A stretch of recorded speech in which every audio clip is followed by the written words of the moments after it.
Today I want to talk about a case report that we published recently in Nature Medicine highlighting the potential for late neurotoxicity in a multiple myeloma patient that was treated with BCMA-targeted CAR-T therapy.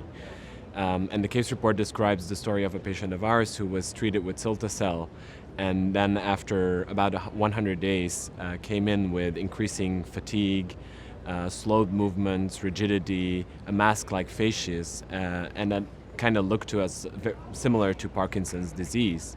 The only difference was that it was much more rapidly progressing, and at the same time, after CAR-T, the patient had a complete response of his myeloma. And because it was progressing so rapidly and it didn't really improve with the classical treatments that we tried for Parkinson's disease, we wanted to study whether or not this could be related to the CAR-T.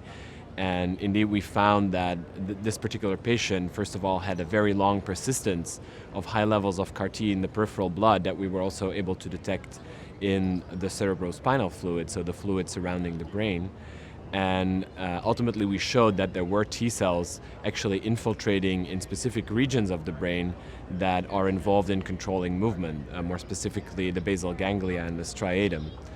And we looked at publicly available data sets, and we looked at the specimens of the brain that we collected in the patient who ultimately passed away. And we found evidence that suggested that there is BCMA expression going on, at least in a subset of patients in that specific region of the brain, and that might explain why there is some on-target off-tumor toxicity,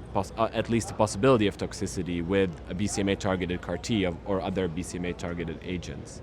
And this is a finding that for which we have this one case report, but that's supported by the fact that there have been multiple reports in the cilta-cel study that was published in The Lancet earlier this year of neurocognitive and movement disorders, as well as mentioning of similar disorders in other BCMA-targeted agents that are available or that are currently being studied. And one of the important messages or one of the important conclusions of our study would be that it's important to do monitoring of